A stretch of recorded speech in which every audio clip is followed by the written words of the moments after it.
Honestly, I never even thought about making this video. It is different from the stuff that I usually do on this channel, but it is music and it is music production, which some of us will touch sooner or later. So the video itself is not really a review, but rather my experience with a Black Keys keyboard. You might have already noticed that all the keys on this unit behind me are black. So that's what I'm going to talk about. How does it feel?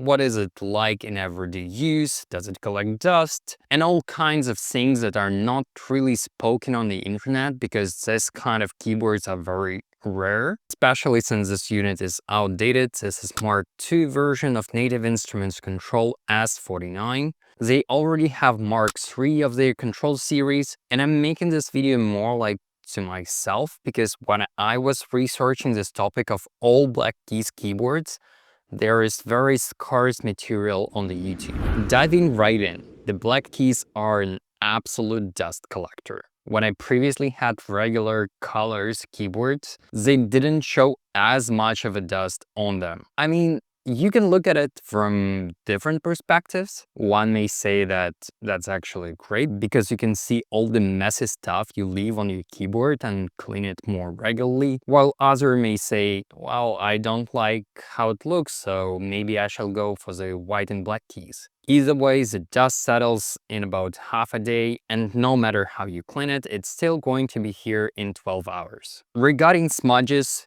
they are here as well, but you can omit those if you keep your hands clean. The dust is very much visible during daylight, but once you go into the night, it honestly goes away. But we will talk about night usage a bit later. Let's touch upon LEDs. Comparing to the regular color keys versions, they do feel a bit dimmer because there is no reflection on the white keys, but it still feels very nice. Looking at the photos on the internet, you can see that the keys do feel a bit dimmer because there is no reflection from the bright surface like white keys, but it's not to say that you cannot see the keys themselves. Apparently, I did have a concern that distinguishing flat or sharp keys from natural keys would be difficult, but I found it not to be an issue. I started playing on this keyboard as if it was just regular colors keyboard and I didn't feel uncomfortable. Coming back to night usage, that's where, in my opinion, Black Keys show their strengths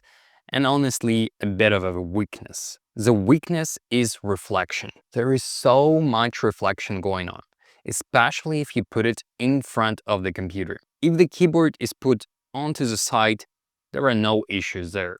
But once you put it in front of your monitor, the reflection might become distracting. I would recommend using dark theme on your computer and in your DAW in order to get rid of them as much as possible. Regarding the strengths, as I already mentioned, the dust is barely seen in the dark, as well as the style of the keyboard starts showing its glory. In my opinion, it looks remarkable in black color. All these LEDs showing contours of your keys, while keys themselves invite you to play on them. I also tried recording a bit of a first-person view footage for you to understand how it looks like and how it feels like. I'm not sure it's going to represent it all, but it will give a rough understanding of what it feels like.